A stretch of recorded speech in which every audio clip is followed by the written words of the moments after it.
Well, good evening. I'm Stephen Quinn. And I'm Benit Brach. Thank you so much for being here tonight, to be here with us at the CBC News BC Town Hall, Extortion Communities in Fear. From White Rock to Delta, Abbotsford to Maple Ridge, extortion violence is something that has been growing in our communities, and no place has been feeling it more than where we are tonight, here in Surrey, British Columbia. We are broadcasting from the Surrey Bear Creek Park, and we wanted to make sure that it was important to have this dialogue. We acknowledge that tonight we are broadcasting on the unceded traditional territories of the Coast Salish peoples, including the Katzie, Kwantlen, and Semiahmoo First Nation. And we are broadcasting on TV and on live radio tonight. We're also live on CBC Gem, on YouTube, and on TikTok. And tonight we hope to tackle this issue head on. On stage, we have a panel of police, politicians, and community leaders. In the audience, we have up front here even more people from the community. Of course, citizens from Surrey, federal members of parliament, journalists, business leaders. They are all here to speak, to ask questions, and to provide you with answers about how the situation is being handled. So why are we here? We're here to talk about you, to hear from you. You can put your questions to police, to officials, to community leaders. And we also really want to hear your stories. Have you been a victim of extortion? Do you know somebody who is? How are you truly feeling in your communities right now? CBC reporter, our colleagues are here tonight. So again, CBC's Kira Junos and Saurabh Sandhu are right here from Abbotsford and our Surrey bureaus. And they're here to take your questions. We also have Tanushi Bhatnagar over there and Gurpreet Kambo, who will also be taking your questions tonight. Now, to get their attention, if you want to speak, just wave your hand. They will find you in the audience. And we do want to emphasize that we're not here to point fingers at individuals in the community. Police are not going to be commenting on active investigations. As much as you are hungry to hear details, they're obviously not going to do that. There is a confidential tip line, however. If you do have information that you would like to pass along to police anonymously, you can use this number, 236-485-5149. 236-485-5149. And we have Chief Norm Lipinski of the Surrey Police Service here with us. And if you could, Chief, just say a little bit more about that tip line, if you wouldn't mind. Yes, we have two streams of information that can be taken by the Surrey Police Service and the task force. And of course, one would be Crime Stoppers. The second one is the tip line. And in regards to that tip line, that is part of the reward that the City of Surrey has put forward, $250,000. So I always encourage people to come forward with information.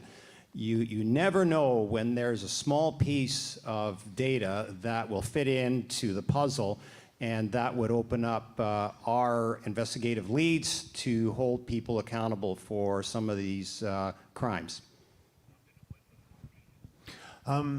Chief, thank you very much for that. And let's listen to each other and listen to each other's perspective and respect each other's perspectives this evening. Now, the extortion situation in Surrey, it's become what we really call front page news. Each and every one of you are, I'm sure, feeling the effects of that. Police agencies, as we hear, they are vowing to crack down. There have been some arrests, there have been some charges. There, of course, have been promises of more action to come. But as we know, extortion is still continuing, even as soon as just last night, right? There was another shooting that happened twice at a residence in a matter of 5 days. So what is happening here? How much more can we do to tackle this crisis? And truly, where do we go from here? So that is our panel here tonight. Indeed, and our panel on stage with us tonight, Puneet Sandar is the Vice President of the South Asian Business Association of BC. Thank you for being with us. Brenda Locke, you recognize as the Mayor of Surrey. Beside her is Nina Krieger, the Provincial Minister of Public Safety, also the Solicitor General. Norm Lipinski, who we just heard from, the Surrey Police Service's Chief Constable. And Ginny Sims is with us, a local radio host and former politician, both federally and provincially. Her radio station, Swift 1200 AM, you may recall, was shot at in what police call an extortion attack in late September of this year. Thank goodness there was no one in the studio at the time. In our front row, many other guests from government and police. I'll mention just a few names. Nikki Sharma, the Attorney General for the province of BC. Sukh Dhaliwal, the Federal Member of Parliament for Surrey Newton. John Brewer is the Assistant Commissioner of the BC RCMP. Both BC RCMP and Surrey Police sit on the Provincial Joint Task Force that's targeting extortion right now. And so let us begin with some questions of our panelists, if we can. I think I want to start with the people who are truly feeling this on the ground, and that is the business community. So Puneet, I will direct this question to you. What are people in the business community experiencing right now? What is the situation?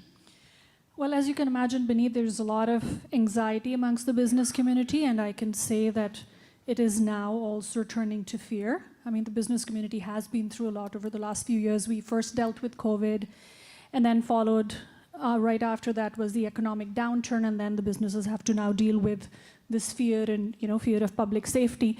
So there is a lot of anxiety, and unfortunately, it has moved to from if it will be me, now it is when will it be me, and a lot of frustration as well, because at the end of the day, police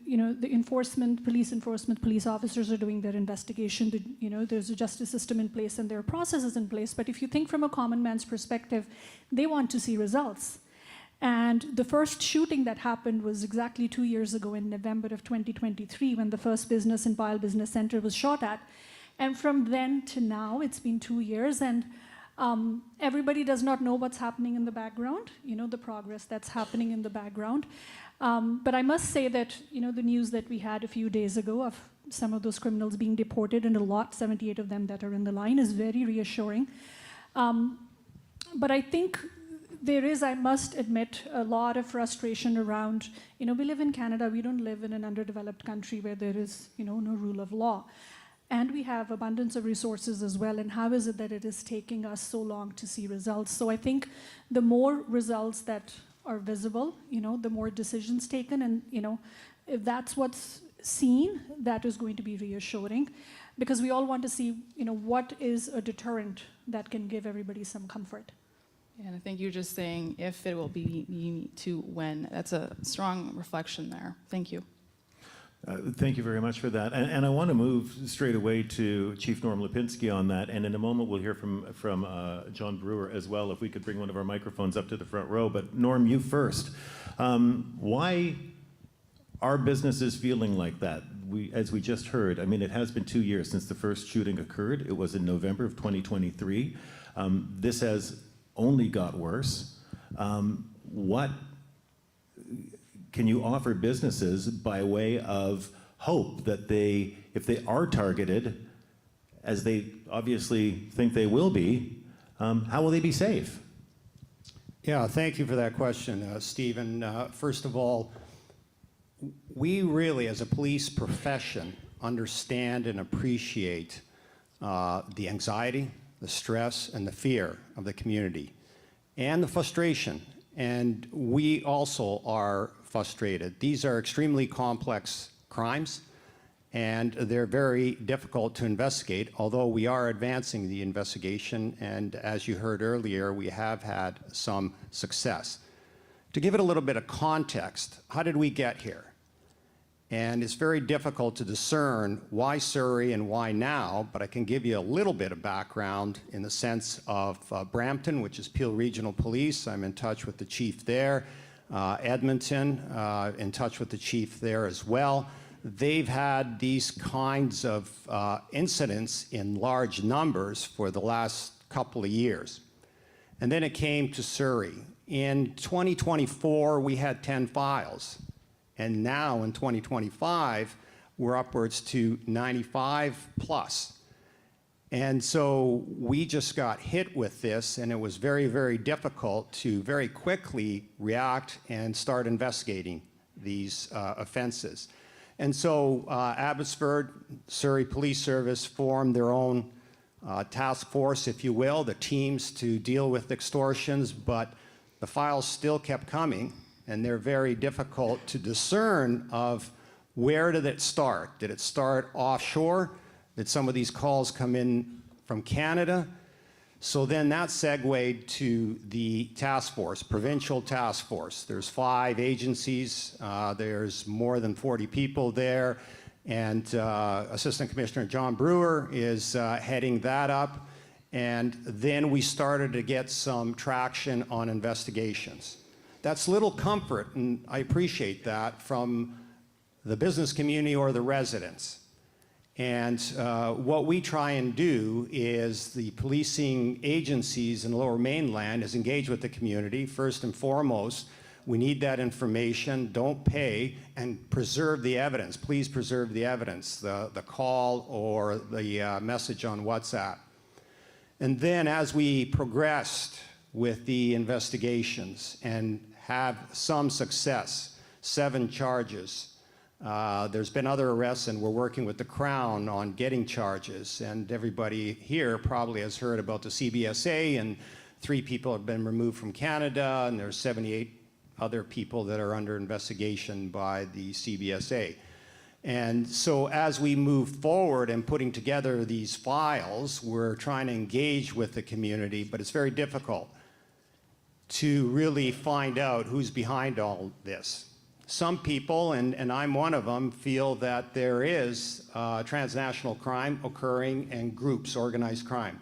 There's people in Canada that are organized crimes and groups that are doing this, and then there's some copycats. So putting that all into the mix, what we want to do is work with the community and ensure public safety. That's hard to do, and we can't put a police officer on every corner, but we're trying really hard. And we do have some patrols and some other techniques that I'll talk about later. But I'll stop there. And if John wants to add a few comments on behalf of the task force, we're moving things forward, and more arrests will be coming, but it will be some time. It'll take a little bit of time, and we'll see where it goes. Chief Lipinski, thank you so much for that. And John Brewer, who is the Assistant Commissioner of the BCRCMP and one of the co-leads on the task force, please go ahead. Thank you. That's good. We on? Okay. Thank you for the question, and I'll echo what Chief Lipinski says. You should be upset. This took too long.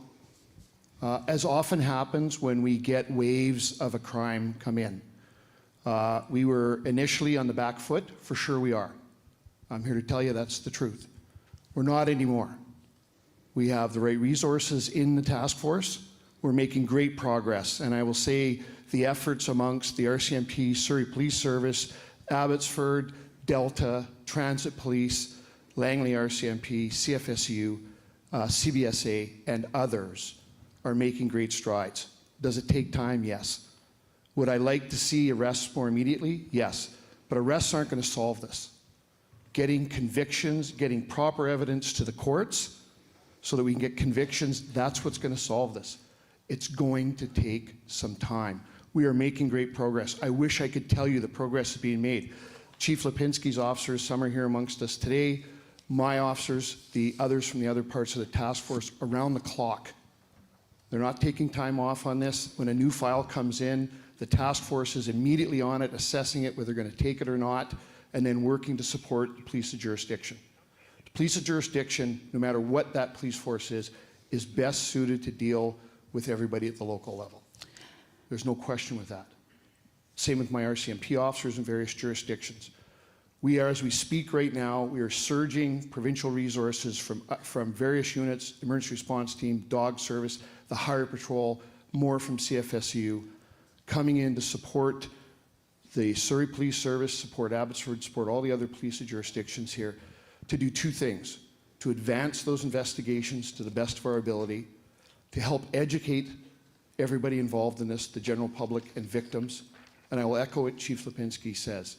If you get contacted in any way, contact your local police jurisdiction as soon as possible. Preserve all evidence. That's what's going to stop this.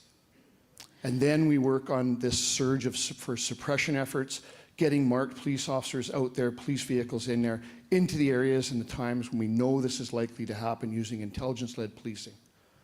That's what's going to stop this. Police can't do it alone. by any stretch. We need you. And I'll echo again what Chief Lipinski said. There are people in this room right now that have an important piece of information. I guarantee it. There is no piece of information too small for the task force. We have made great strides on a file just recently for a very innocent piece of information. Someone said, oh, I remember when. And that led us to another group of suspects. That's how easy it is. And that's how important it is. So please, see something, say something. Doesn't matter who you call. Tip line is good. Crime Stoppers is good. The local police. Commissioner Brewer, I have a question for you. So I understand today I have a media release here from the RCMP that notes a surge in resources to support extortion suppression and enforcement. It's a surge. I'd like to know, what does that mean exactly? Sure. And why is it coming now 2 years into this here in British Columbia, roughly? So the task force was formed just before September. We've been working on it since then. Our role in the task force, support the police's jurisdiction, but we want to be intelligent that it does no good. Surrey's a big place. It does no good to have 5 police vehicles driving around aimlessly. So we are doing this intelligence-led. Every piece of evidence we gather, every police resource we put in is put through the task force. So they tell us where the best place to be at the best time is based on the intelligence they have. So we're not just aimlessly driving around. We're using the Highway Patrol to check thoroughfares in and out. We're using the police dog service and the emergency response team to check vehicles and follow up on intelligence. That's why it's taken so long. We want to do it intelligence-led. All right, thank you. Mayor Locke, I'm wondering what you think of the explanation that you've heard from both sides of the task force that's working on this. Well, thank you, Stephen. You know, I have to agree with one thing that John said, and that was that it's taken too long. And I can tell you that Surrey has felt very much like an island for far too long. It makes me angry, actually. We felt like we weren't being heard. I remember last spring, myself, the city manager, and Councillor Stutt went to Ottawa to try and explain to the solicitor in Ottawa about the situation we were feeling and seeing in Surrey at that time, and the response was just negligible. So that's a huge concern to me. Surrey has been doing everything we can think of. We have a new public safety the department within our city that is there to support Chief Lipinski. We have provided the $250,000, which is probably, I think, the most that has ever been done by a city to offer a reward. We have done whatever we can think of and more. We have resourced the Surrey Police Service to the very best and then some that has been asked of us. But I can tell you that I have not felt the support that I think we need. We know we need. I think now we're starting to hear from the province more, from the federal government more, that they are recognizing that there is something here. What is going on in Surrey today is not of our making. This is not a Surrey problem. This is an international problem. And we need help from all orders of government. We need the federal government to do their very best. We need the shoulder of the province, and we certainly need the shoulder of the Surrey Police Board. We need everybody pitching in. We haven't seen that until very recently. I did ask the minister for 150 officers to be deployed in Surrey that are specialized, but specialized officers just for Surrey, just to tackle what we're dealing with, and I am hopeful that will happen. I recognize that the RCMP is offering some. I didn't see the number in there, but I'm hoping that those numbers come because my city is under siege right now. Mayor Locke, thank you so much. I want to go back to the comment of Mayor Locke saying that Surrey's felt somewhat like an island. Public Safety Minister Nina Krieger is here with us. And how do you respond to that comment? In my role as Public Safety Minister and Solicitor General, there is no greater priority than tackling the extortion crimes threatening the community here in Surrey and across the region. We've heard about the impacts on businesses, and I've had an opportunity to speak to businesses who are fearful about their workers. I've had a chance to speak to people that have received threats that are worried about the safety of their families. We know that extortion threats and related acts of violence have a profound local impact. We also know, as we've heard from our law enforcement partners, that they have national and international dimensions, which is why the province has set up the BC Extortion Task Force, one of the largest task force in the history of this province, which brings together the police of jurisdiction under the leadership of the BC RCMP, the specialized expertise of CFSEU, the Combined Forces Special Enforcement Units, which tackle organized crime and gang activity, transit police, and also crucially, CBSA.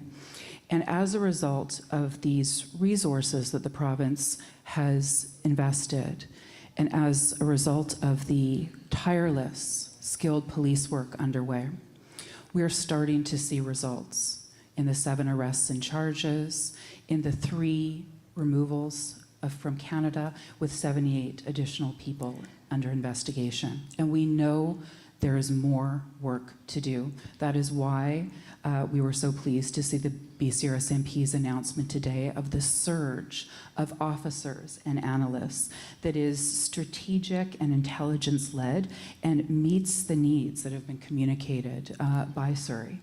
And we will not stop. And this requires, I think we all know here, especially the political representatives, the coordination needed between all levels of government, provincial, municipal, and federal. And we've been in touch with our federal counterparts about what they can do to provide additional resources as well. There is no bigger public safety crisis that our government is responding to, and there is no greater priority for me as public safety minister. Just one comment again from Mayor Locke there was about the 150 specialized police officers. What can you say about that? Is there any updates on that? Is that something that is being considered? So the surge of officers announced today, which include the specialized officers that you've referenced, is something that we're very pleased to see announced today. And it will not be a specific number, but it will be dictated by the needs of the community and then the intelligence of law enforcement as well. So we are very committed to providing resources to not only investigate these crimes, but also to suppress, to deter, to prevent. And we know that that's what's needed in community right now. All right, thank you, Minister. Very, very quick response from you, Mayor Locke, if we could. You look like you'd like to say something there, but we do want to get to the floor as quickly as possible. No, I do appreciate that there was a letter that came out today that is announcing some additional resources. I do appreciate that, and I do appreciate that that the minister has in the last number of couple of months actually been on this file and really supporting us. I'm talking about what has been going on for a very long time in Surrey, and the chief gave the numbers. I can tell you that every morning still, I look at my phone and wonder, am I going to get a text from the chief to say there was another shooting in my city? And it's really quite devastating. But it's happening far, far too often. It's daily. Mayor Locke, thank you so much. And Surrey Arts Centre, you have someone with you there who has a question or a comment. Yes, Stephen, we have Surrey resident Pupinder Singh Taliwal. He wants to ask a question about how immigration plays into all of this. Stephen, thank you very much. I appreciate you being here. I see Lindsay sitting in the corner. I'm 46 years in this country. I'm 68 years old. I know these extortions will be taken care, but the point is, how did we get here? In my opinion, any federal representative here, last 11 years, mass migration, so many international students, so many asylum seekers, so many refugees, where's the infrastructure? This is part of the infrastructure. That's all, thank you. And it's so nice to see you in Surrey. I wish you had come much earlier. So do we. So do we. Thank you very much for the question. Sukh Dhaliwal, what is the federal government's role in this, and what responsibility does the federal government take? First of all, thank you, and I tell you as a member of parliament, first of all, when I raised this issue, I raised with the police chief here, when the public safety minister was here, I said, I went to see people in Edmonton, I met their police, also their elected representative, and Peel region as well.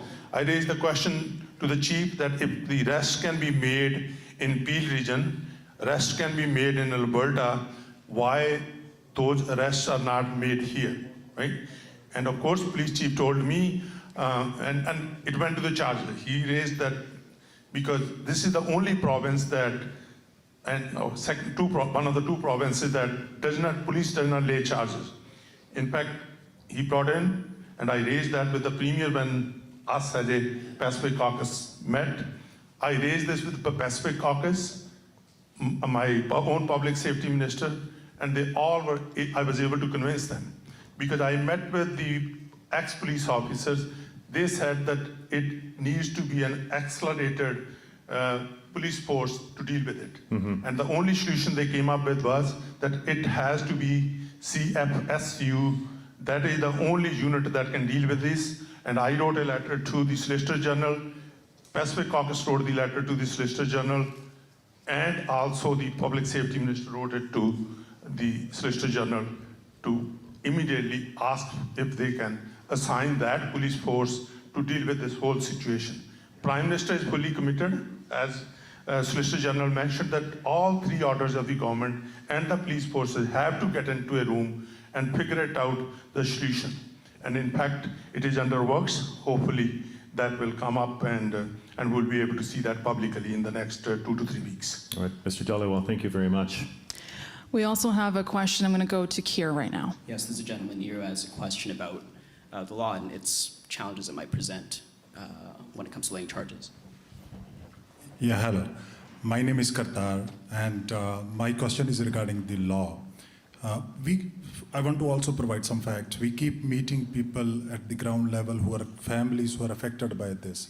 And one of the family we met today, they were mentioning about how traumatized their kids are. They keep looking at the screen, seeing what is happening outside, which is a camera screen. It's really traumatizing. Now, one thing we continuously keep hearing is there's a law which is a hindrance in pressing the charges. In case that would have not been there, probably the charges would have been laid faster and stronger. Is that true? So my question is to Nikki, to you. In case it's true, then why are we not changing it? And even if it's say a 1 day faster, that will make a lot of change, right? So that's my question. So we do have Nikki Sharma, our Attorney General, who is here with us right now. Yeah, thank you for the question. I appreciate it. And as Nina said, this is our top priority as a government. And I want you to know, which is what I hear from community sometimes, is about the charge assessment process, which is, I think, the concern. I've been speaking with the head of the prosecution service pretty directly and making sure and hearing from them that they're directly talking to and engaged with all the police forces that are doing it. When the 7 arrests were made, the charges came 2 days after. These charges are moving very quickly and they're primed and they're ready. And I've been in touch with them every day. It's something I ask every day. Are we on top of any? Are there any reports to Crown Counsel coming in? Are we on top of them? Are we moving on charges? And the prosecution service is ready and has reached out to everybody to make sure that those services are there. It is top priority, and you have my word that I'm watching that to make sure that that's not something that's standing in the way of us moving quickly on these. And if I may, Minister, who is being charged and what are they being charged with? Well, that varies, but the Crown Counsel side of it is when the police have finished their investigation, giving a report to Crown Counsel that lays out the request for whatever those charges are. We've had some charges that I think are related to the shooting aspect and some of that, and there's conversations that I'm not a part of because it's an independent process. I understand. That are about the next charges or communications with the police related to it. But have charges been approved by Crown? Yes. They have. 7, yeah.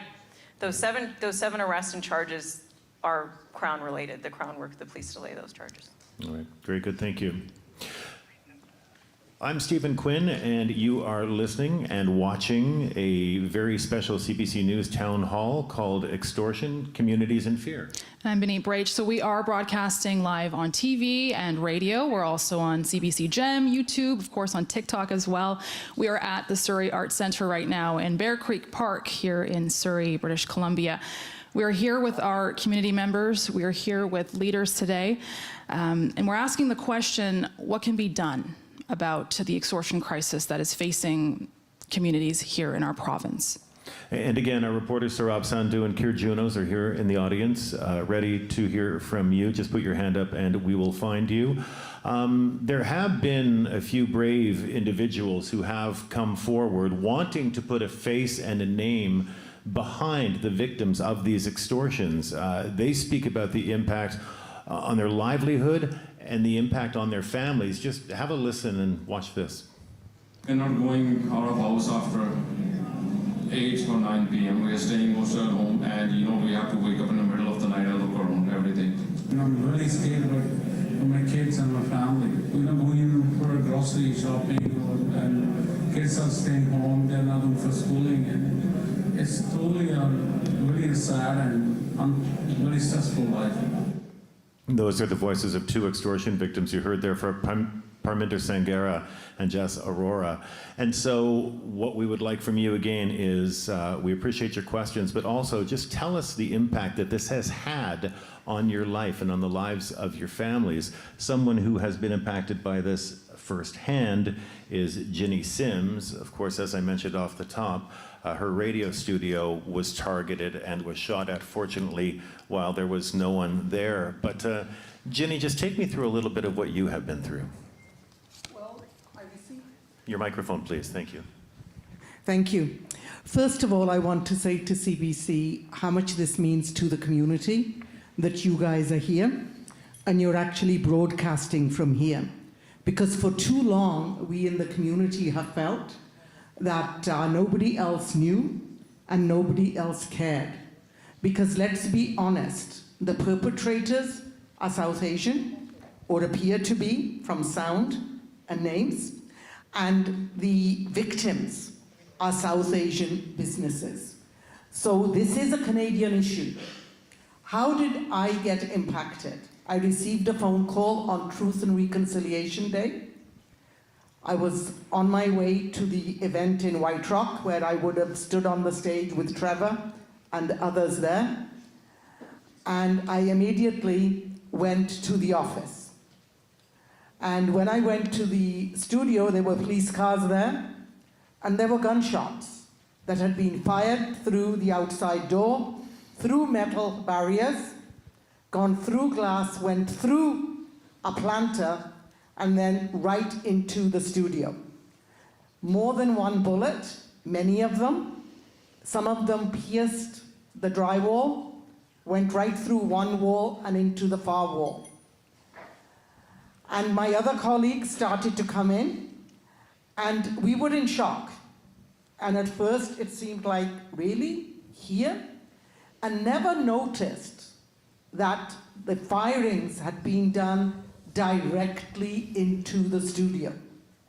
You need to know that that same morning we had interviewed Chief Lipinski and Minister Krieger. We had talked about the Bishnoi gang having been designated as a terrorist group, and we were discussing on our radio show almost every day the extortion and the ish matters related to it. So when my colleagues gathered there, the police were doing their job. What we did at that time, that day there was no live programming. And a very, very dear friend of mine who was sitting here, Jasbir Romana, said, we should go live right now.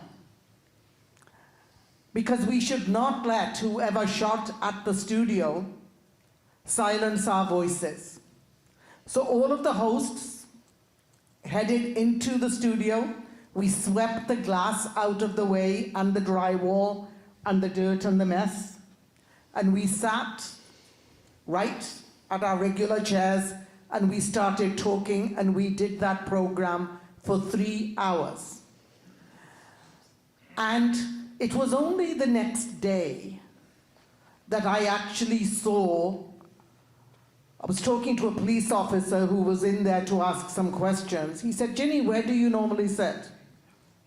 I showed him where I normally sat, and he said, if anybody had been sitting in that seat, it would have skimmed past this seat and gone straight into your chest.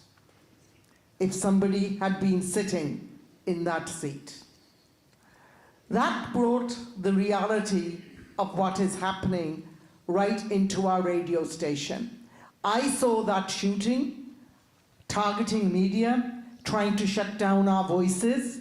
And I can tell you, my colleagues who came in from CBC, who came in from Global, who came in from CTV, CKNW, when they saw where the bullet had gone, there were at least 2 of them that had tears in their eyes and wouldn't stop hugging.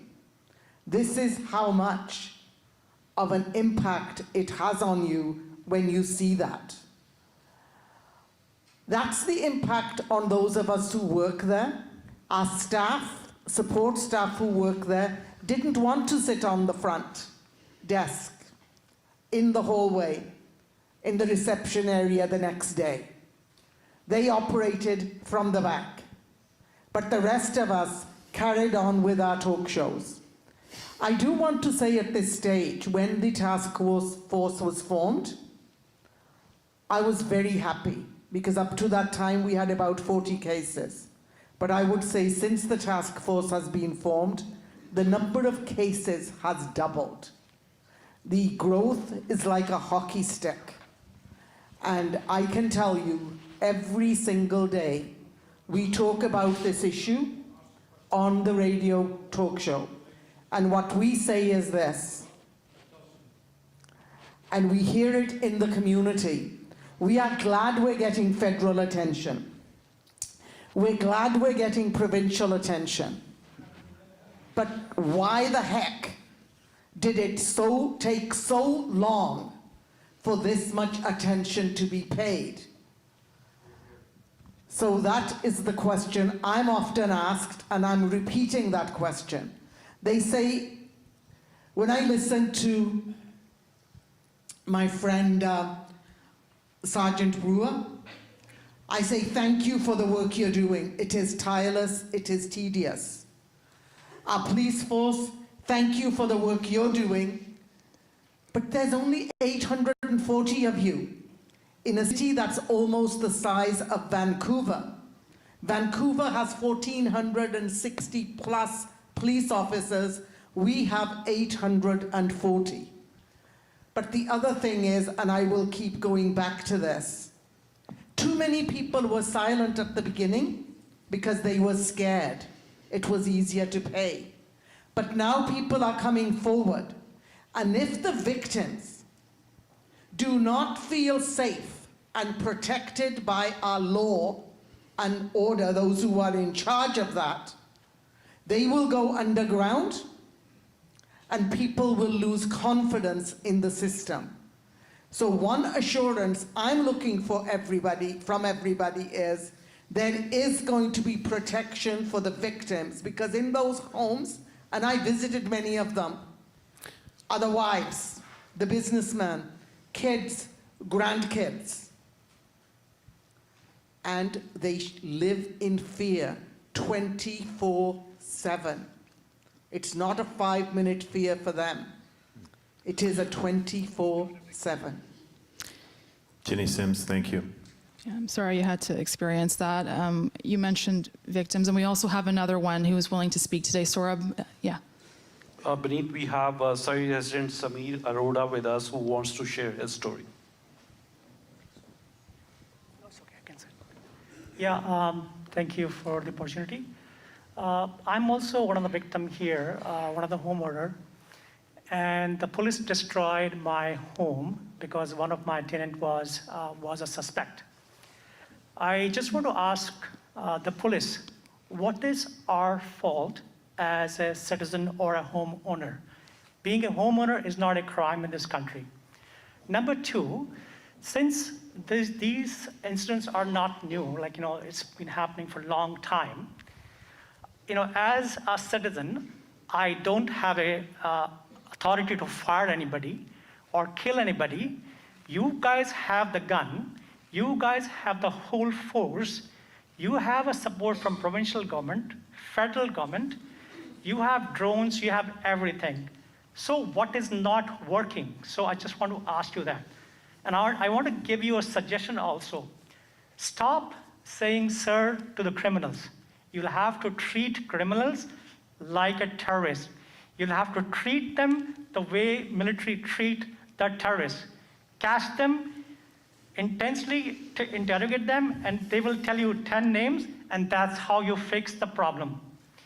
If you are too soft, then you're not going to solve this problem, and you're going to have these kind of forms again and again. Thank you very much. So when you say that the tenant was a suspect, was he suspect in what?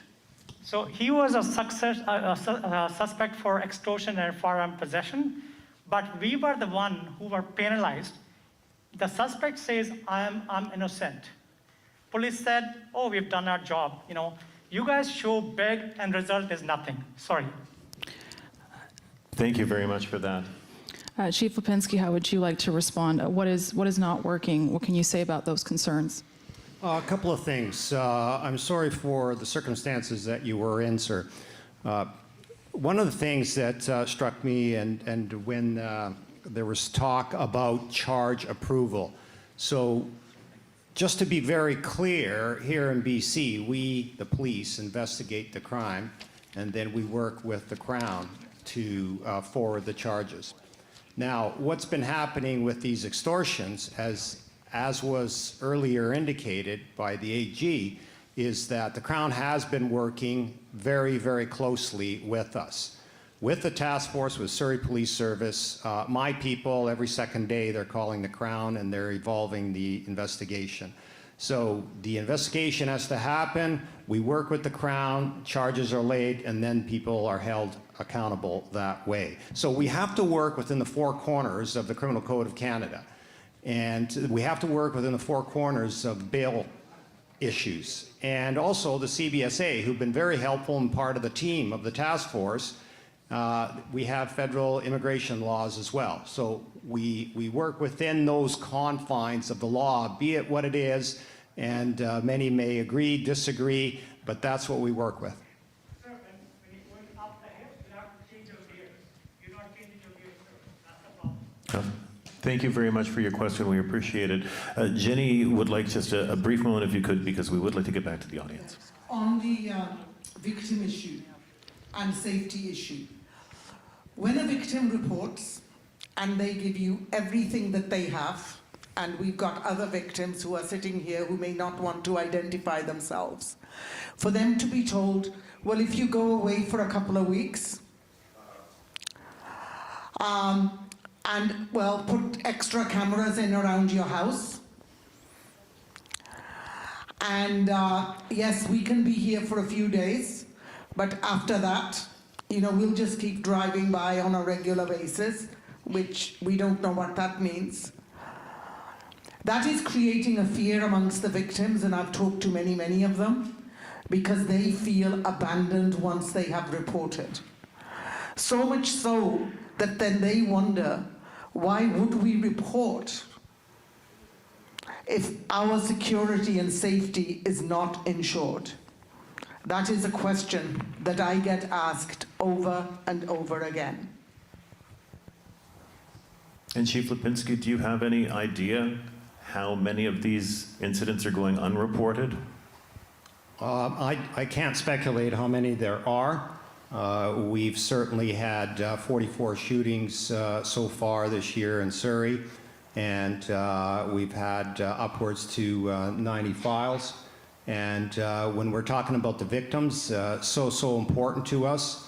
I mentioned earlier, it's extremely difficult to have a police officer at each of the residences, but we do put safety plans in place. We do some overt deterrence. We have some covert deterrence. And today, with the announcement from the RCMP, it's going to be extremely, extremely helpful for the victims to have this surge capacity so that we can put plans together with that police presence.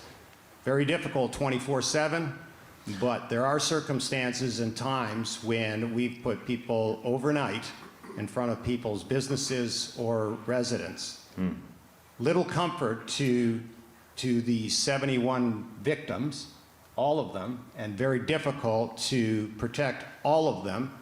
And I totally appreciate, understand the fear, not only of that victim, but the family, the friends, the neighbors. I've talked to them, and it's real, as Ginny has said.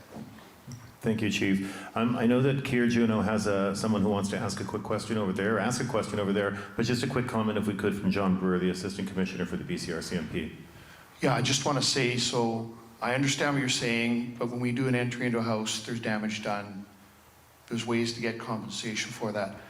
I just want to comment on what you said, Jenny, and that is that since the task force has been formed, the number of files have come up exponentially. Of course it has.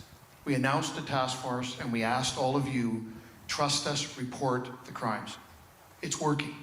I don't see that necessarily as a negative, Jenny. I'll tell you, I take it as a real positive. The other thing I'm seeing now, since the task force was formed, victims, when they do come forward, are coming forward more readily. They're cooperating more. These are all really important things. The other thing I'll say is on this. I understand you're frustrated that we have a system we have, but we live in a country of rights and freedoms. Some of you came to this country because of those.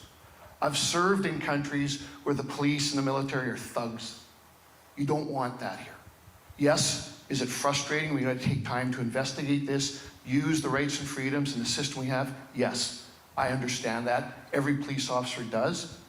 But what you don't want is a knee-jerk reaction to empower authorities to become thugs. We will never do that. I promise you that. We will get these people with your help, through education, through enforcement, through suppression. It is working. The number of files going up is a testament to that. The number of files going towards Crown Counsel is a testament to that. Yes, it looks dark right now because it does look like a hockey stick, Jenny, but that hockey stick does have an end. I'm privy to those files. I know where they're going. I know Chief Lipinski does. I know every police officer here does. There is great progress being made. You will see that more and more. But please, do not forsake your rights and freedoms for this right now. Commissioner Brewer, thank you very much. I'm going to go over to Keir now with a question from the audience. Hi, my name is Gurpreet Singh Sahota, and I'm also a Punjabi journalist. So I echo with Madam Mayor when she says it's an international issue, and I want to correct it's not a Surrey issue only. And I want to correct CBC and the panelists. This was not started from November 2023, started from 18th of June 2023, when Hardeep Singh Nijjar was assassinated in Guru Nanak Sikh Gurdwara Sahib. So, it's a direct matter of transnational repression and foreign interference. When we hear RCMP federally and we hear National Security Advisor or CSIS, they clearly say this is not about Bishnoi gang. This is all about the Indian diplomats. It's about Indian agents. This is a clear-cut transnational repression, and why we are ignoring it. And my second is, we are listening to these promises from provincial politicians and federal politicians from months. At what point this situation should be declared a crisis? What number of shootings and deaths would constitute a crisis, which will be considered important by Ottawa and Victoria? And Mr. Mark Carney, your Prime Minister, will not go to White Rock Pier and come to Surrey to answer these questions.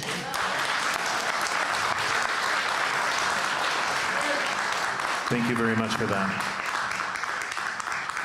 Nina Krieger, on behalf of the province, would you like to tackle that one? Thank you. We did touch on the international dimensions of these crimes, which really underscores the importance of Canada Border Service Agency's involvement, as well as the federal RCMP's involvement, which is coordinating with CSIS and other intelligence agencies. the complexity of these crimes and the fact that they relate to international dimensions, but also that they're happening in other cities in Canada, really support the importance of the task force and the close ongoing coordination between every level of government, which we're absolutely committed to doing here in BC. Thank you very much, Ms. Krieger. Wade Deisman is here, who is a criminologist with the University of the Fraser Valley. You've got something to say. Good evening, folks. I'm also the former director of the National Security Working Group in Ottawa, and so I want to resonate and amplify the line of inquiry that has surfaced about the connection transnationally to India. But before doing so, I want to say that I think it's important that we be unmercifully honest with each other in our communications, and also to acknowledge that these are our perceptions of things. When I look at the crime pattern here that's going on in Surrey, I don't see extortion. What I see is coercive control aimed at submission. The pattern of extortion in terms of criminology is very clear. It's a crime that's motivated by gain. What I see here happening is a crime that is aimed at harassment and bullying and submission. And so I think that we ought to reframe this inquiry tonight and our focus tonight as a community and call attention to the fact that much more is going on simply than people being asked for money. There is an intent for submission here. And when we look at the frequency of extortion, we call extortion what we call a rational crime, right? It's a calculative act. And it doesn't change for no reason. If it changes, if there's increases or decreases, those happen for some reason. We say either there's been a change in the guardianship, like there's less police, or there's been a change in the victims are vulnerable or passive, or there's been a change in motivated offenders. And what we're seeing in this case is not a change in the Surrey community, not a change in the victims. So that only leaves one other answer. There's a change in the pool of motivated offenders. And now I'm going to loop out to my national security background. It's difficult for me to look at this situation and not see it as anything other than transnational payback for a long history of Canada having been a safe haven for people who were supporters of Khalistani state separatism. We know that the détente that had existed between India and Canada came to an abrupt end when Justin Trudeau called to attention in the House of Commons the fact that there was evidence. And we know that in 2023, India gave the first indication that it intended to stop this from happening further. And that just happens to be the beginning of the uptick here in all of this. So, as Sir Arthur Conan Doyle said, when you have excluded the impossible, whatever remains, however improbable, is the truth. Well, this isn't even improbable. It's quite likely. Now, I want to say one last thing. I'm sorry, but I've heard a lot of talk here tonight about what the police are doing. I spent the last 2 days researching situations like this, looking at how they got the mafia out of Italy, how the Tamil Tigers were finally pushed out so that they stopped engaging in extortion against people who were abroad. And what I found was the number one most important thing was the community solidarity, a community campaign of commitment, an oath of allegiance that everybody in the community took to say, we're not just going to be vigilant, we're going to be defiant. We're going to denounce this action, denounce the fact that this is happening. We're going to rise up. We're going to stand against it. And there are toolkits out there for this. Sorry for the speech. No trouble. Wade Deisman, thank you very much. Appreciate that. Wade Deisman, who's a criminologist with the University of the Fraser Valley. And I also want to go back to the discussion of transnational crime, as you mentioned, just with some context here again. So it was in October last year where federal RCMP Commissioner Michael Duhem said that Mounties have strong evidence showing the highest levels of the Indian government were involved in orchestrating a campaign of violence on Canadian soil, including murder, extortion, and intimidation. India has denied this. Duhem at the time said this evidence was so strong that 6 diplomats were expelled. I wanted to ask Nikki Sharma again to ask you, can you give us some more context here in terms of organized crime that has been happening in British Columbia? And we've got a microphone coming to you, Nikki. Thank you, Minister.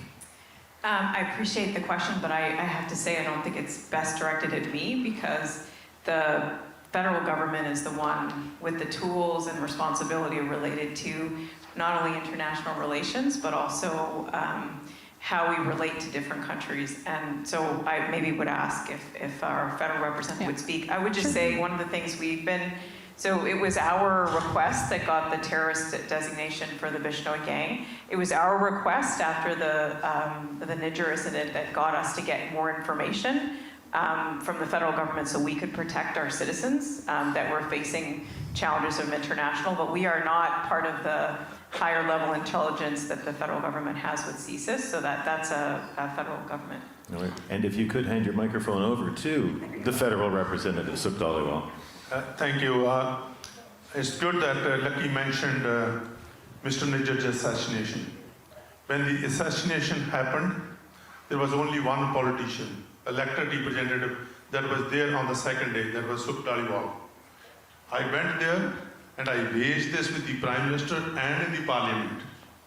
And not only raised it, in fact brought in my own private member's bill to deal with the foreign interference that is happening in Canada. That's taking our sovereignty away, that's taking the lives away for the Canadian citizens. M112. That got passed and the government took an action. They brought in Bill C-70. Bill C-70 gave our CSIS and the first responders more powers to lay charges, do the surveillance, and that C-70 did make a difference. Then I asked for a debate in the House, special debate on this issue. That happened. In fact, I'm not going to play politics here. There was only one party that did not participate in that debate.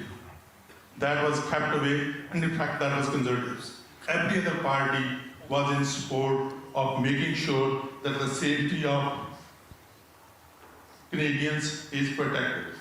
Linda, happen you have something to say? No? Okay, sorry. Okay, I thought you were interrupting, so maybe you have something.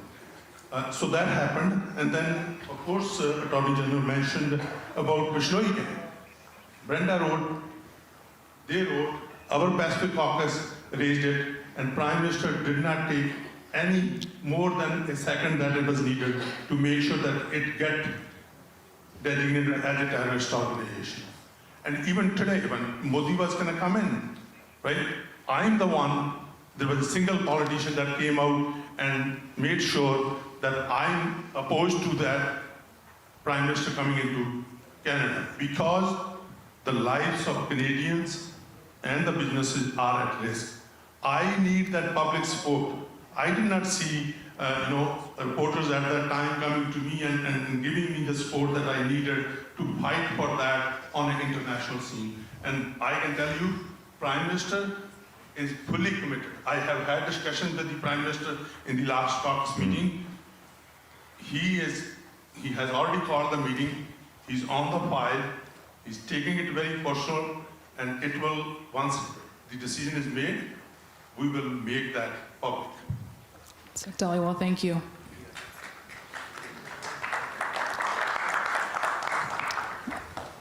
I'm Beneat Brach. And I'm Stephen Quinn. And you are watching and listening to the CBC News BC Town Hall, Extortion Communities in Fear. We are broadcasting live today from the Surrey Arts Centre here in Bear Creek. We're listening to the community. We are touching base with political leaders tonight, and we're asking the question, what can be done about the extortion crisis that is facing communities? I want to start by going to an audience question. Saurabh, I believe that you had a member here. Yeah, I have a mom here. Thank you. My question is to all levels of government, to Ottawa. In Surrey, we've now have, I think, 95 plus cases on the record, which continuously, targeting our community, yet it keeps saying that it's a South Asian issue rather than a national crisis of public safety. So how many more lives, incidents or victims are needed before it's considered as a Canada's problem, one that deserves the national concern and also the resources? And now to the provincial government. So, like the government keeps saying it's the federal issue, local government is saying, oh, we don't have the resources. And now if you look at the pattern, isn't it a sign of a systemic bias where one community's sufferings being kept downplayed rather than taking as a shared responsibility? Now, I believe many people here, they've started believing that this is a country where there is no rule of law. Sorry to say, it's worse than the third world country. I should not use the word third world, but it looks like. And like with all these things happening, like my question is, people say that this is the part of a strategic, higher level thing, which means that it's gonna be, there's not gonna be anything done on it, but it's a strategic part of a thing that's not gonna be solved anytime, because to discourage the community from thriving here, whether it's a transnational or is at the higher level, I don't know. But now, so what are you gonna say on this? Like, should we, go somewhere else from this country and seeing Right. some? Thank you very much for that. And I see Brenda Locke as the, let's say, the closest level of government wanting to respond to that. Thank you for your point, sir, but I have to tell you, you have never heard from the City of Surrey that we haven't provided the resources to the Surrey Police Service. In fact, we have, over the last 4 years, our budget has gone up by over $120 million to support the policing in our city. We have given everything and more that the police have asked for. That is not a fiscally resourcing issue for us at all. I do want to tell you, though, I do agree with you. I never, ever will refer to it as a South Asian community. It is Canadians. It is my neighbors that are being extorted, and that is why it is so darn painful, I think, for all of us, because these are our neighbors, and it's happening daily. So I just want to assure you, though, it is not a resourcing issue from the City of Surrey's perspective at all. I will say, though, it's taken a while, and I agree with you on that. It's taken a while to get the attention, and I, like Ginny said, I truly thank CBC for putting this forum on, because it is shining a light on something that I think is really crucial. Thank you, Mayor Locke. Ginny, you had something to add there? I just want to say that I think about why my parents left India when I was 9 years old. They left India for economic reasons. And it made sense at the time they went to England. Why did I leave England? I came to Canada for 1 year in 1975, and I'm still here. I fell in love with this country because of everything it has to offer. Not only its people, but its geography. I left England because of the political situation at the time. The skinhead movement, the white supremacist movement was on the rise. And I really thought if I went away for a year or two, all the problems would be solved and I could go back home. But now Canada is my home. And what I'm saying to each and every one of us in this room, we chose this country because it has a rule of law. We chose this country because it was a nation that believed in peace. So it is our collective responsibility to work with everyone to make sure this remains safe, because after this, where are our children going to go? So my question now that I'm going to ask of the rest of the panel is this. We've had, as you said, over 90 cases. I know it takes time to solve those. What more are you going to do to make sure those who report, those who are the victims, get the security and safety they need? For me, that's the critical component right now, while police does their work, that the victims are kept safe. I would like to table that question, and we will save it for later on, because that would make an excellent conclusion to this conversation tonight. And this is about the audience members, and Keir has been surrounded for some time by people who would like to comment or ask a question. Thank you, Jenny. Hi, my name is Paul Daines. I'm a resident of South Surrey. My issue is the question of leadership, without in any way wanting to demean or diminish any community group or leader in this room. The problem I think we face in Surrey is the uncertainty about who is leading the battle against this organized group of extortionists. I believe that there's only one agency that can deal with this effectively, transnationally, and that is the RCMP. The problem is, for a lot of us in the community, is we do not know who to turn to on the extortion shooting issue. It seems to me that one level of government, with the best of intentions maybe, refer to one or the other. It's the province's responsibility, says one, federal the other.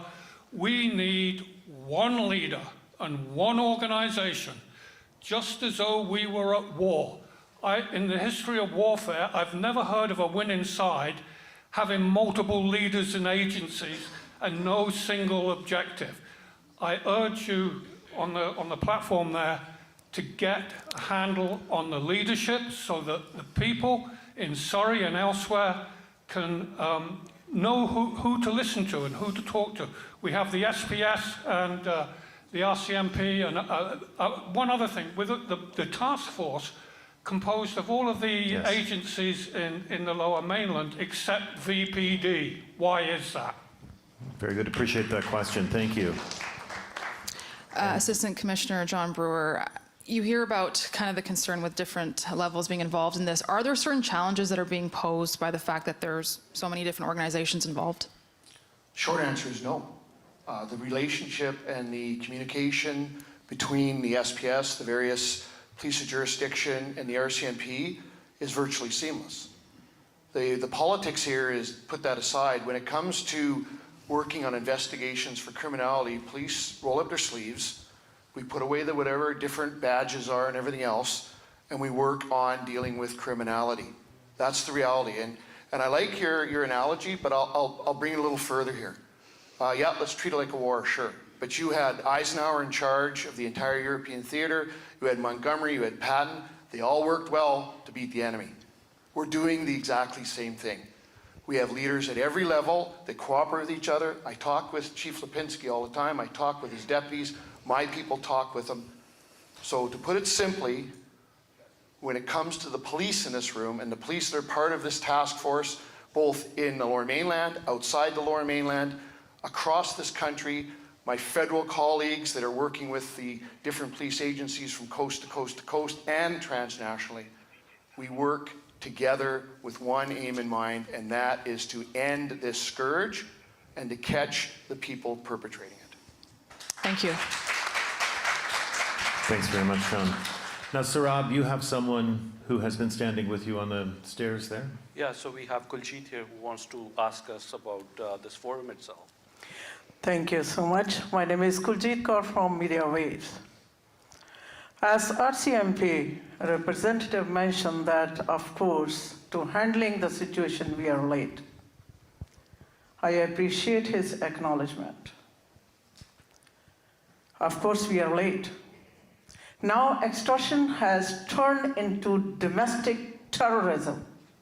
Why not to declare it national emergency? What is stopping it? Second, my question is for CBC. CBC has framed extortion as a community issue rather than a public safety issue, essentially. Implying Sikhs and Punjabi Canadians are a part of the problem instead of victims. What is the editorial justification for the rationalizing crime? Where is the data to support this framing? And how will the CBC repair the damage done by the misrepresenting an entire community, which I am a proud part of, and erasing the business owners who are living under fear? I would appreciate the honest answer. Thank you. Thank you very much for that. Much appreciated. Thank you for your feedback. I think I can speak to you as myself, as a journalist. Community can be defined in so many different ways, right?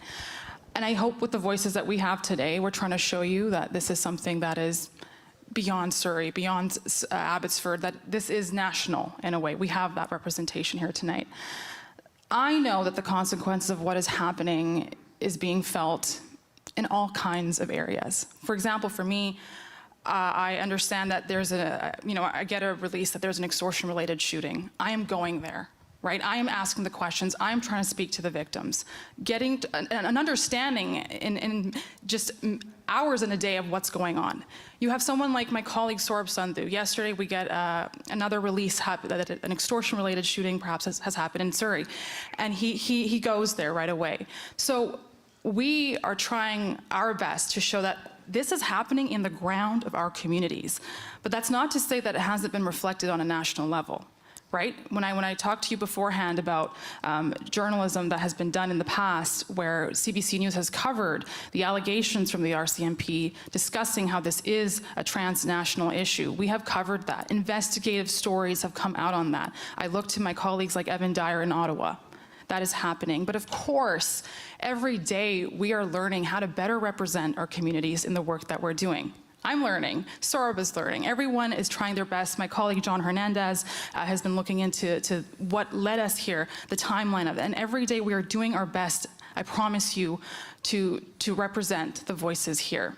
And of course, I welcome your feedback. Of course, we're trying to do the best that we can. So if there are other moments where you want to speak to us on how we can better represent our communities, we are here. We have a bureau in Surrey, we now have a bureau in Abbotsford, and we are on the ground. So thank you for your feedback. Thank you, Beneath. Sarab, you have someone else there with you. Yeah, we have Jaswinder Dilavri here, who is with Swift Radio, I believe. He has a question. Good evening, all of you. My name is Jaswinder Singh Dilavri. I'm with the radio Swift 1200 AM. Yes. I had the opportunity to interview Chief Constable Mr. Norm Lipinski and Her Worship Mayor Brenda Locke 1 week before the shooting happened at our radio station. So the purpose of this forum, as well as the interview that I had with these two dignitaries, was to find a solution. And I asked so many questions to both of them, and I just want to mention two of questions. So I asked Mr. Chief Constable, Mr. Lipinski, that do you want more officers to tackle this issue. So his answer was that, as a police chief, I will not say that I don't want more officers, but I have the enough resources. Second question I asked from Her Worship Brenda Locke, that why you are feeling it difficult to have the solution for this problem. So the day I interviewed both of them, their cases of extortion were 45, and today at this forum, they are 90. So we are trying to have forums. This is the 4th such forum that I'm attending. So why we are not able to find the solution so far? Her Worship Brenda Locke told me that they have requested to Honorable Ms. Nikki Sharma for the special prosecutor for Surrey. So my 2 questions now, that to have a special prosecutor for Surrey, is this a solution to this problem? Number 1. Number 2, are the different levels of governments, whether it's a federal government, provincial government, or civic government, are they having the right coordination with each other so that they have to find a solution? Because the people of Surrey, they need to know the answer. Thank you very much. Thank you very much. And Sarab, if you could be so kind as to bring that microphone down here to Attorney General Nikki Sharma, we'll have her answer that question if you don't mind. Thank you very much. BC Attorney General Nikki Sharma. Yeah, thanks for the question. I've heard about this request for a special prosecutor, and I want you to assure you that every time there's a request made of something that I might be able to do in my ministry, we take it very seriously. I just want to explain the role of a special prosecutor and why I don't think it fits here. So the first one is that a special prosecutor doesn't investigate. And they usually are only called in to prosecution from the Crown if there's a conflict of interest or something. So if, for example, the last time it was brought in is when there was a Crown's spouse that was accused of something. So they brought in a special prosecutor. And it has a very kind of particular role in the system. I think the question is that I know you're right to ask me, are there enough Crown Counsel there and ready to serve when there are reports to Crown Counsel coming to them? And that's something I'm on top of to make sure that the Crown is resourced to do the job that they're doing, and something that I watch every day. Thank you, Attorney General Sharma. We do have the support and a generous partnership of other radio stations who are, in some cases, carrying this feed tonight. And Vijay Saini from Connect FM. Connect FM is one of those radio stations. And Vijay, if you have something to say, now would be the time. I'm wondering what your comment is on the last thing you just heard. Well, thank you very much, first of all, to CBC for being out here in Surrey and organize this forum. It is too late. It's been more than 2 years since we've been hearing about everything that's been going on in the community. And what I do want to know, as one of the side notes, with the uptick in the number of cases that have happened since the provincial task force was formed, is it because now some of the older cases are being reported? Is that the reason why we are seeing the numbers rise from in the low 40s to now in the high 90s? The other thing that I do want to highlight is the level of transparency that we are getting in this entire system. We have 3 people who've been deported, reportedly, from the country. We still don't know who those people are. Those 3 names should be plastered everywhere. Those 3 names should be all over social media. Why are we hiding the identities of the perpetrators? We don't owe them anything. What we owe is the assurance to the families, to the victims. People need to see, families need to see criminals in handcuffs on the plane out of this country, convicted, prosecuted. So that transparency is what I think is going to go a long way to reassure everybody as to what's going on. And also about the comment that Beneath made earlier, that it's interesting how within a matter of 1 year, the messaging that we got from the top brass of the RCMP changes about transnational oppression and with respect to India. Last year, Thanksgiving Day, we have a press conference where Mike Duhem says that there is there is clear evidence of interference from India for extortion and everything else that's going on. And this year, Mr. Duhem says that it's important to build relationships with India. So what is it that has changed? Those questions are still on top of mind of the public, who feel that What is that point that has led to that change in the statement by the very same top official within a span of 1 year? So transparency, I think, is what we need. Thank you very much for that. We appreciate that, Vijay. Kir, you have Moninder Singh there with you. Yeah, here. I'm Moninder Singh with the BC Gurdwaras Council and the Sikh Federation of Canada. Mr. Quinn, you asked earlier that we share some personal experiences, so I will share a quick personal experience with a question. I arrived here early, about 5:15. I waited, came in as quickly as I could. After I asked this question, I will leave before anyone else in this crowd leaves. And the reason for that is I have multiple duty to warns of imminent assassination by the federal government and federal agencies in this country. And there's many, many other people in this room right now that are kind of feeling in the same kind of situation that I am.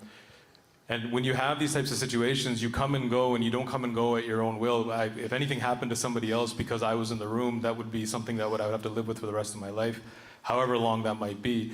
And that's the reality of the situation that we have to get to. This is a life and death situation that we're talking about. And I agree with my colleague here. This started in June of 2023, not in November, not any other month. It started with Hardeep Singh Nijjar. And we have to acknowledge that, because that is the role that India is playing in this. If we keep skirting around the issue that this is a Bishnoi issue, Bishnoi is one hand on a 100-hand demon that is India. If it's not Bishnoi, it's going to be somebody else tomorrow and somebody else. This guy is sitting in an Indian prison, running an international organization. How does India not know what he's doing?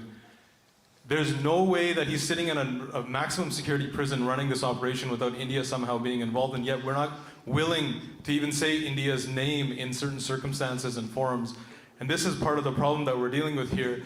When we have Mr. Jaishankar sitting in Niagara Falls right now getting handshakes, we had Mr. Modi come to the G7 in June in Kananaskis and being welcomed with the red carpet.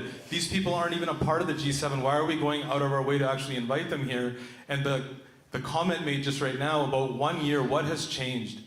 Because we've been told nothing that's changed in this country when it comes to violence against the overall Canadian community. India does foreign interference here. They meddle in our elections. They meddle in our democratic institutions. What else do we need to hear about a country that's a rogue state, an enemy state that is targeting, don't make this a Sikh issue, that this is just the Sikh community. We have members of our Hindu community and their leadership in this community who have multiple times been attacked as well in this. This is going to go beyond just one community or two communities, where there's not just money at play. This is coercion, as was stated earlier.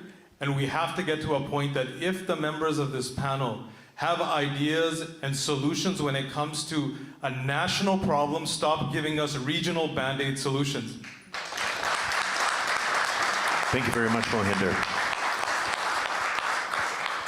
I know you do have another guest there with you, Kir, and we'll get to you in just a moment, but I would very much like to hear from Gali Bayani on that. And if we could have a microphone down here, please. Thank you, Saurabh. Thank you, and thank you for those comments. And Gali is a former criminologist, by the way, or a criminologist, rather. Current criminologist, former RCMP officer. Thank you. Yes. I got my former in the wrong place. That's okay. Everything I've heard here tonight, there's been some incredible honesty in this room, and you're right. We are afraid to say some of these things in the room. We're afraid to acknowledge some of the things that we've heard in the room here tonight. I will ask, my question earlier was about, we have 3 people being deported. We don't know who they are. We have 78 more in a queue. When we were concerned about bail reform, we went to Ottawa, and the government changed the rules. I'd like to ask the federal side of the house here, what about the immigration policies? Why, when they are overstaying, can we not say it's time to go home, wherever home is?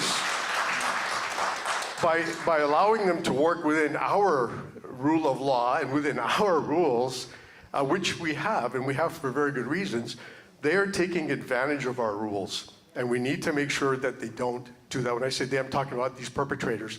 There's one last comment I'd like to make for the police in the room, who I know from my previous role are doing everything they can. I know that.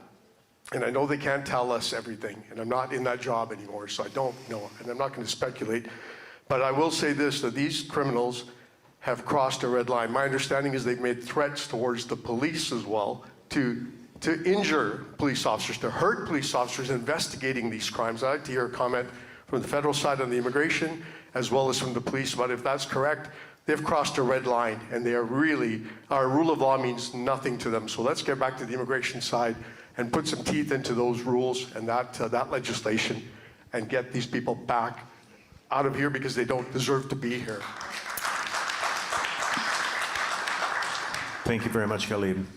I want to go back to Keir, who has still some people surrounding him to ask questions and make comments. Go ahead, please. I'd just like to add on to a gentleman there. The Bishnoi gang, they've got cars rolling around in Surrey with actual stickers on them.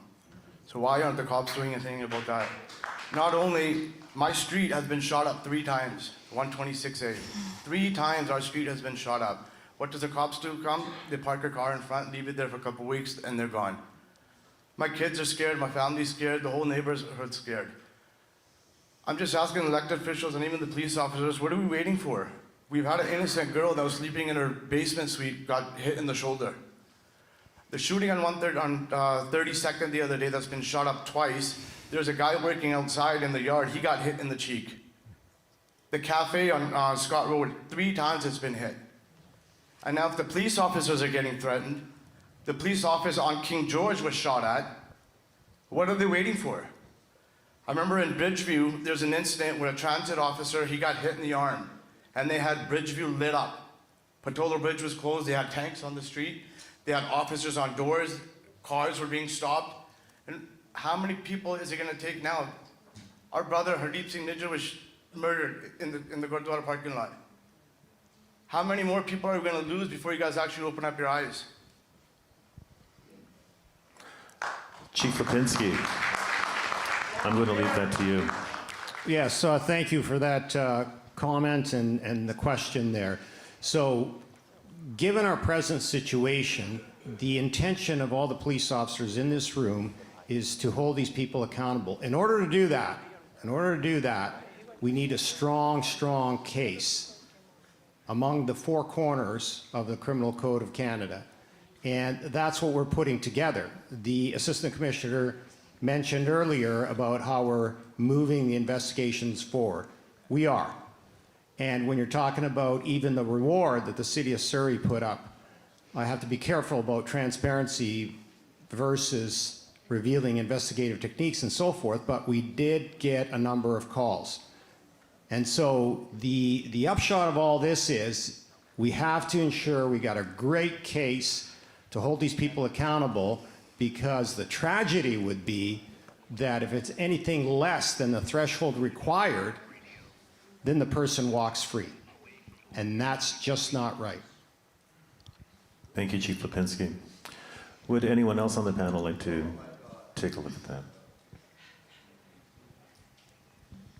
Ginny?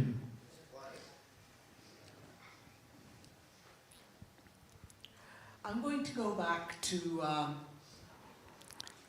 the fact is that the shootings are happening here. The shooters are here. Mm-hmm. I would let the national agencies and others who are bigger experts than I am to deal with it at the international level to address the international issues. But when the shooters are here and they're shooting the people here, they need to be arrested here. And I agree, deport them. Let's not keep them here for 6 or 7 years. Deport them and get them out. But unless you publish their names, I know it's very un-Canadian, but unless you publish their names and do some naming and shaming, the fear that needs to reverberate is not going to take place. So that is one thing. Second thing I'm going to always come back to, people are reporting, I'm seeing some very brave people sitting in front of me who have reported. Where is their protection? Right. I will leave it at that. Ginny Sims, thank you so much. And I want to thank our audience here at the Surrey Arts Centre. And please remain in your seats, because we are going to break away from television and radio and our FAST channel. But we're going to carry on for a little while longer on YouTube and on TikTok as well. So thank you to our Surrey Arts Centre audience. Thank you all so much for coming out here tonight. and sharing your thoughts and taking the time to talk with us. A big thank you to all of our panelists here who have been with us this evening. And do stay with CBC News as we continue our coverage this evening. Please remain in your seats. And as I said, we're going to say goodbye on TV, radio, and our FAST channel, but we will remain on YouTube and TikTok. From the Surrey Arts Centre, I'm Stephen Quinn. I'm Beneat Rage. Thank you for watching and listening.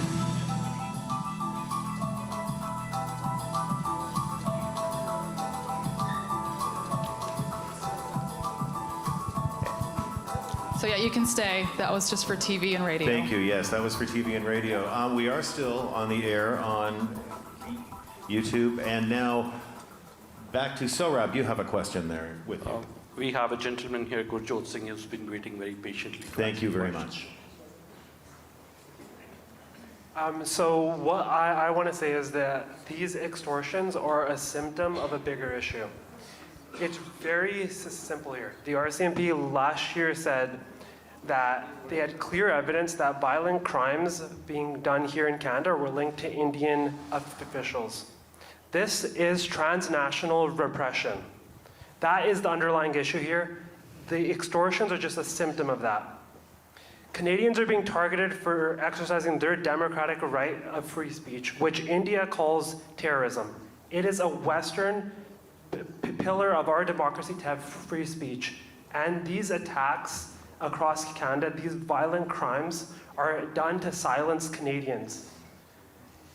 And there's a fundamental misalignment between what the mountain of evidence is showing and what the Canadian government is doing right now. We are strengthening trade relationships with India, while we have evidence that the RCMP have said last year that Indian officials are the ones behind these violent crimes. So my question is, why is Canadian public safety being put second and trade being put first?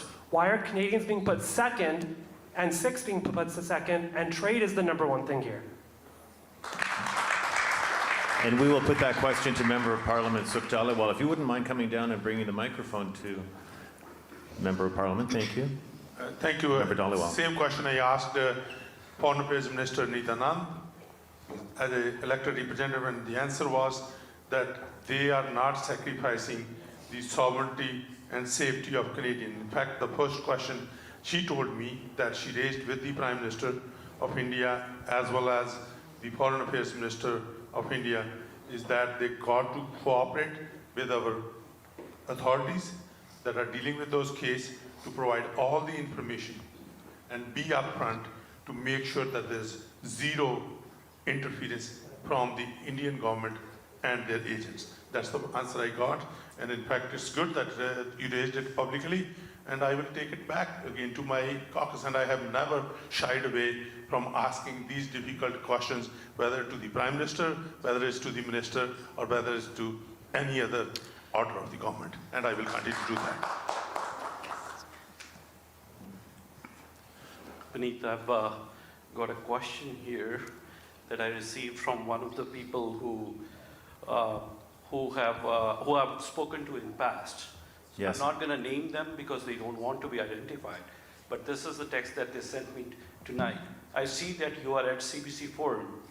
A reason why myself and others have not come there is because of real fear of coming in light and becoming a target. Police and politicians will say you should go in hiding or change your route or car, but how practical is that? We are responsible for 40, 50 people who work with us. What is the impact on all of them and their families? I guess. All right. Saurabh, thank you. And that raises a very good question, and I'll ask you this first again, Chief Lipinski, which is, when someone is a target, when someone's been identified as a target, what is the advice you are giving them?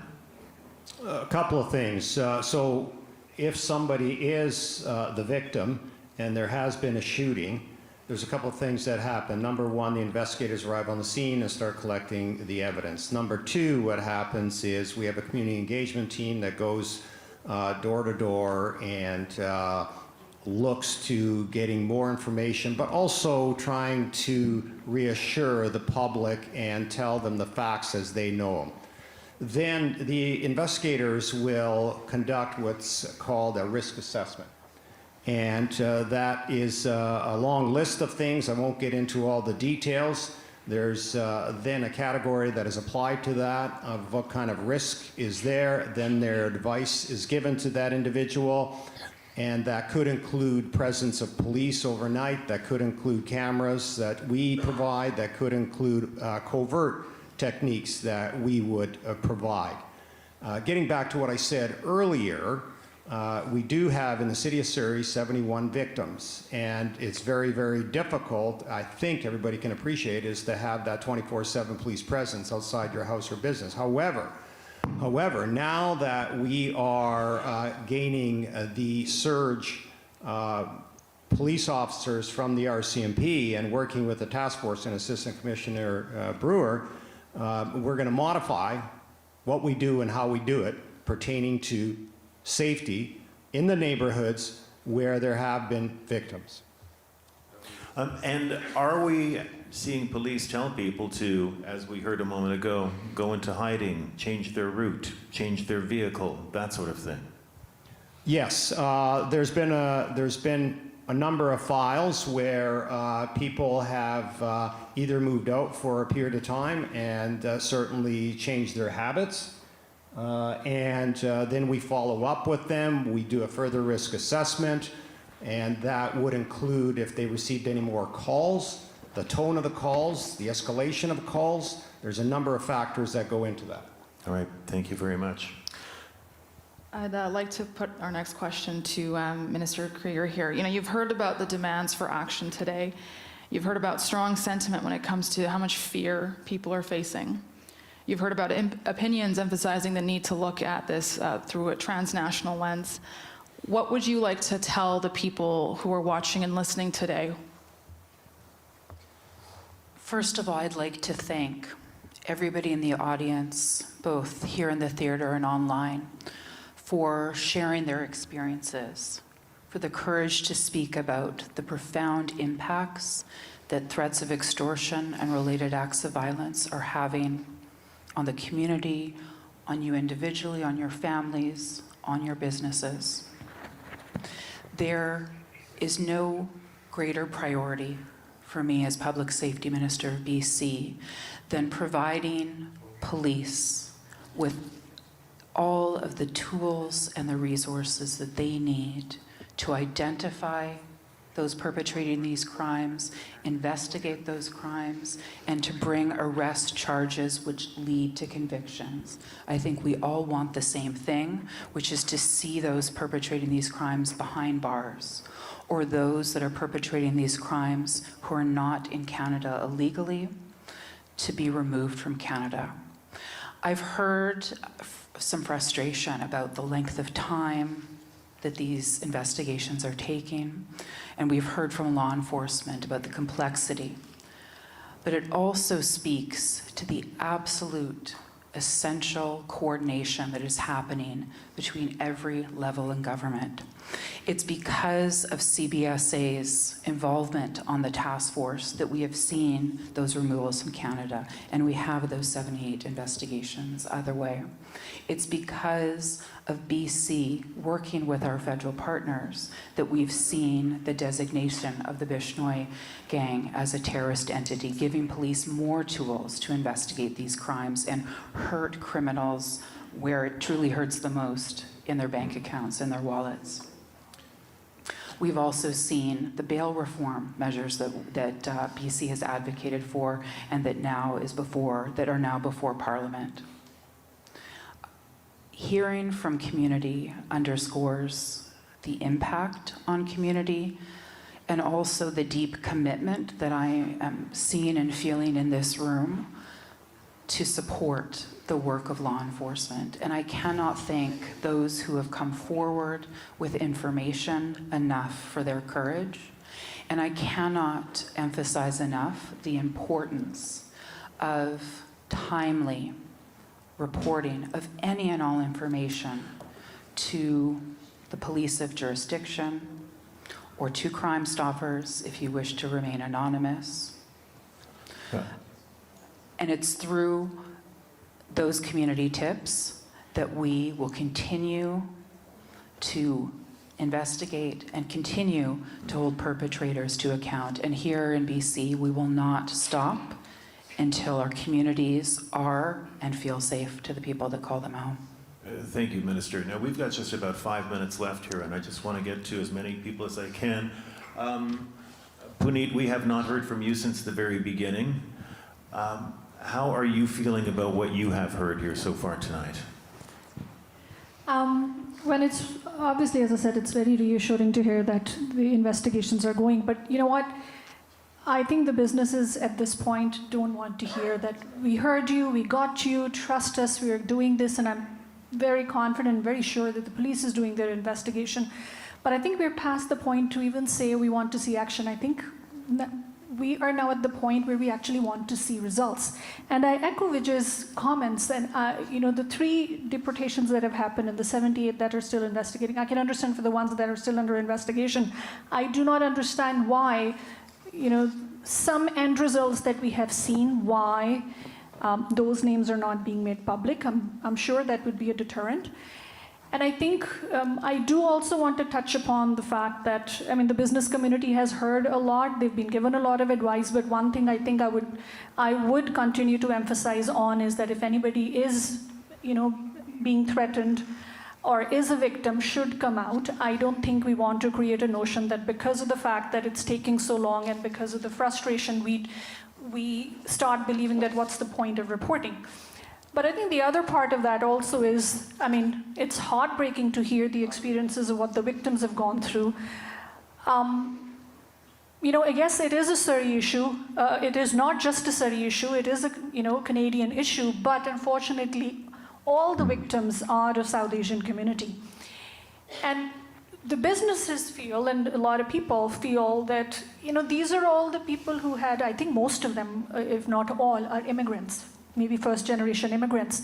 They've come here, they worked hard, they have become successful. These are the stories that we were proud of.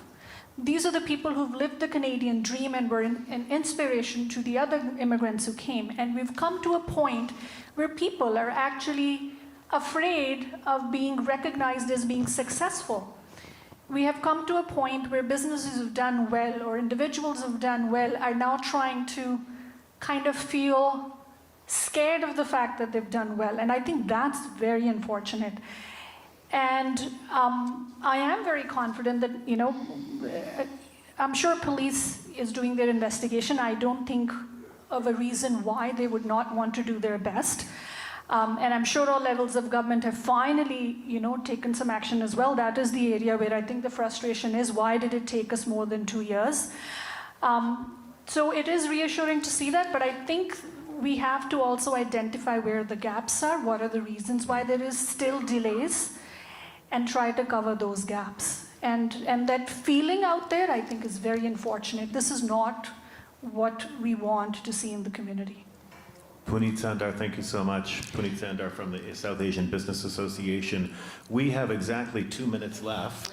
And Commissioner Brewer, I'm wondering if you can speak to that question of why haven't those people been identified? I'm sorry, sir. Sorry. Sir, I'm sorry. For 90 minutes, I asked him my beginning of program. He's not giving me mic for what Right. I have a question. Thank you very much, sir. Why are you not giving me microphone? We're accepting. Excuse me. Could we please pass? Yeah. Thank you very much. Saurabh, would you mind passing the microphone, please, to the Commissioner? Brewer, yeah. Just very briefly, Commissioner, we have just a minute left, literally 1 minute. Sorry, the question. Oh, I'm sorry. Well, first of all, try to give us a little bit of hope out of everything we've heard tonight. So here's what I'll say. We've heard a lot of talk about coordination between different level governments. Please, I'll give you an example. You have the mayor up there on the stage who's put money where her mouth is towards policing, towards tip lines. You have the minister here, and trust me, I deal with her and the deputy minister in it and the assistant deputy minister, putting money towards things such as the lab. So all the evidence we gather, we can become a priority on, we pay for overtime to get the people in the lab to deal with that evidence as soon as possible. That's showing results now. We are working with our partners across the country. We have a great working relationship, with especially with our people. Commissioner, you are going to have to end that sentence. I'll end it now. We're going to stop this. Thank you very much. That is Commissioner John Brewer. I'm Stephen Quinn. And I'm Beneat Braich. Thank you so much. And thank you very joining much us for tonight. taking the time with us. Thank you again for being here. And we do apologize for not getting to all of you in the audience.